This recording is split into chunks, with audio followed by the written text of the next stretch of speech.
So I recently had a conversation with one of my followers on Instagram about PlayStation 2 games, and here's one that never seems to get mentioned: Fahrenheit. You'd think with the high rating score on the box, people would still be ranting and raving about this.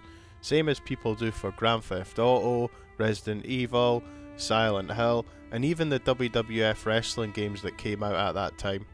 So let's have a look at Fahrenheit for the PlayStation 2 in closer detail.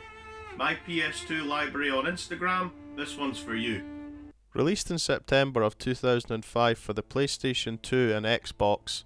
Known as Fahrenheit here in the PAL region, but the Americans will know this game better as Indigo Prophecy. I believe the name was changed from Fahrenheit to Indigo Prophecy in America to avoid confusion with the film Fahrenheit 9/11, based on the tragic attacks on the Twin Towers in New York in 2001. Developed by Quantic Dream and published by Atari. When starting the story, or movie as the game calls it, you'll soon find out what they mean by that very quickly. The game starts out on a cold winter's night in a New York City diner. You see one of the main characters, Lucas Kane, in the cubicle in the bathroom and looks to be in a possessed trance. He leaves the cubicle and proceeds to kill an innocent man. Once he's finished, he soon snaps out of this trance and realises what he has done.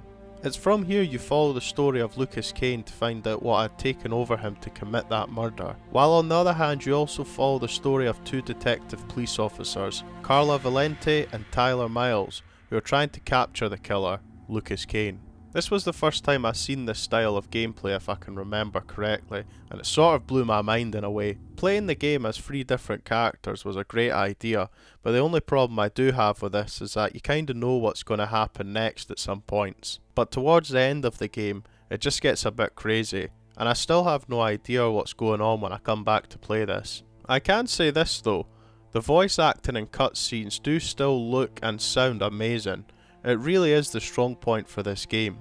The other characters you come into contact with feel like real people at times, with how good the voice acting and cutscenes are. The world you play in does feel alive, but I got very disinterested in most of it towards the end due to some of the game's flaws. As it does mostly play out as a movie rather than a full-on game, you will be watching cutscenes and listening to dialogue more than you control any character in this. The gameplay for Fahrenheit is rather unique, and I hadn't experienced a game quite like it until this one. You control your character with a left analog stick. At times it works flawlessly, and others it can be horrendous to control. Sometimes the camera can be in the perfect position to navigate your characters, and other times it'll have you running round in circles. Check out me trying to navigate Tyler around the library.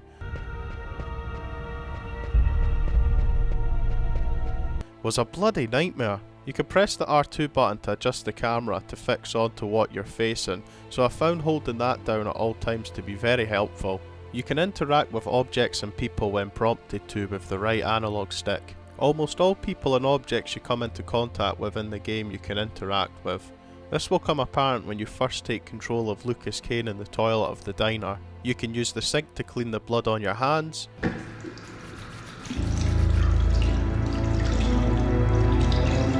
Use the mop to clean the blood on the floor.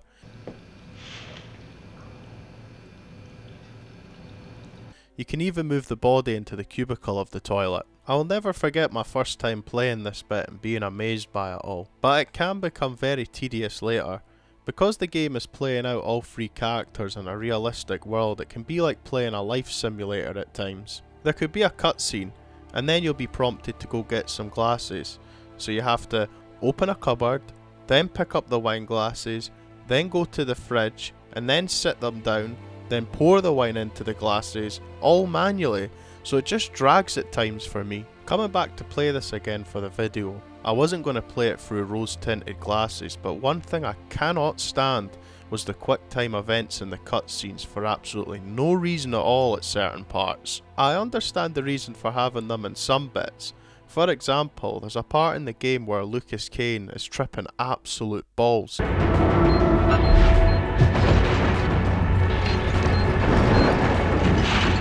and thinks his house is crumbling down.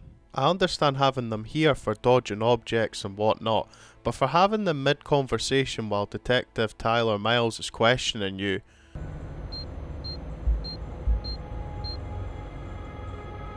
what is even the point? One thing I hate in games are filler moments. but filler moments with Quicktime Events, that just takes it to a whole new level for me. Check this bit out in the church. What's even the point, honestly? There will be some great looking cutscenes going on, but you'll be too busy focusing on what buttons to push next, so you can't really focus on the action and appreciate what's going on the screen, which is a real pain in the arse, I think. There's no really any way to die in this game. I mean, you can get a game over by failing in-game cutscenes with some QuickTime events, but if you die by mistake, don't worry, there is an autosave feature that literally saves after every cutscene, so you won't have to worry about sitting through long cutscenes again. While you're playing the game, you'll soon realise some of your choices will impact the mental state of the character you're controlling. There's one part in particular when you're in control of Lucas in the park after you've had a deep conversation with your brother. Once you have parted ways, you'll see a kid balancing on the edge of an icy pond, and of course, what am I gonna do? He falls in, and you're left with the serious decision of either staying to help or leaving the boy to drown. Sounds easy, right? What you'll soon see though is two police officers making their way down a path, and one in particular you have had a previous encounter with after murdering the man at the start of the game. Since I'm playing as a complete and utter arse, guess what I done?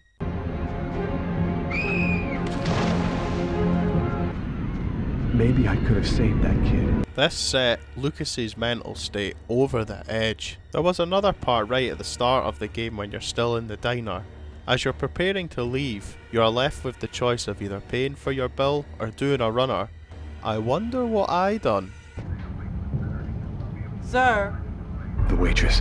She noticed something. I'm done for. Hey, sir, your bill!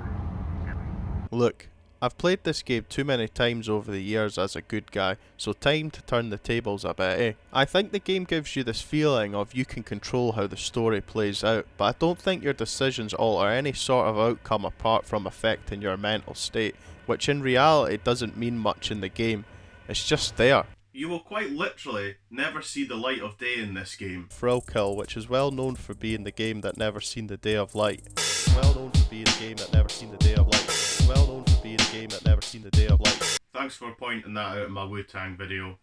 It seems for the most part the game's played out at night. It's based in New York, and from what I can see they have done a great job. It seems like a very realistic city with some of the locations you go to, from the diner at the start of the game, to the library.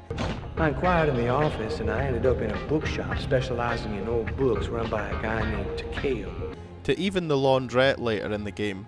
It feels like the world is alive, and that is important for a game like this based in a real city. I personally like the snowy effects you'll see at certain parts. Agatha's apartment had a good feel to it as well. This ancient old cow you need to go and visit because Lucas's brother believes she has the answers to all of his problems. What feels like a really important bit in the game is yet again drawn out with loads of filler stuff. You know, the usual, getting candles, getting candle holders, then getting the matches, setting it all up, then lighting them, etc. Same old shit, so I naturally become disinterested in it all and begin to try and find my own fun in this. Pushing her about in her wheelchair, spinning her about in circles, smashing her through doors. This is literally the stage I was at with myself because of how much it drags at times.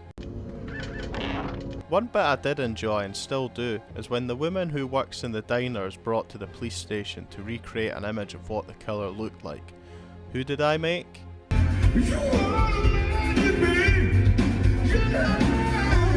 There are somewhat mini games in this that tie into what's going on in the story, but I say that loosely. There is a part when Carla and Tyler are in a gym and about to have a kickboxing match. Why? I have not a fucking clue. This could be good, but it's ruined by the stupid QuickTime event button pushing shite you've got to pull off to get a good combo in. Same for the part when Tyler challenges his work colleague to a basketball game over money that he's due him. Same thing here. It's the stupid QuickTime event sequences again.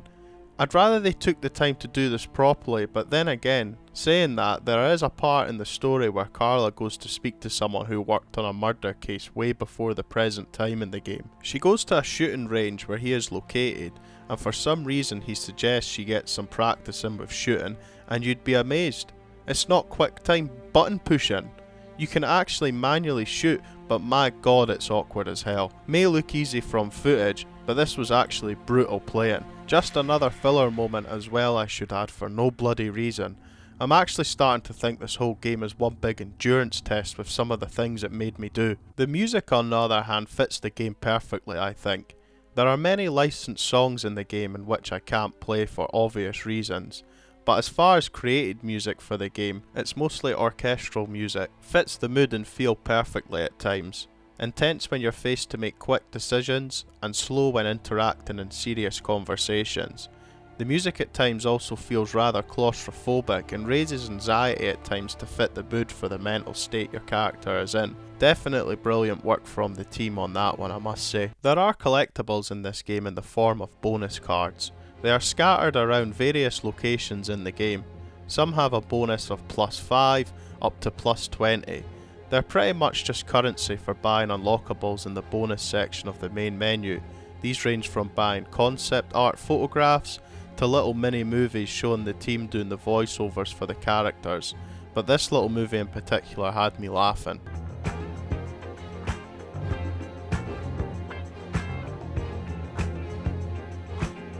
What the fuck is going on here?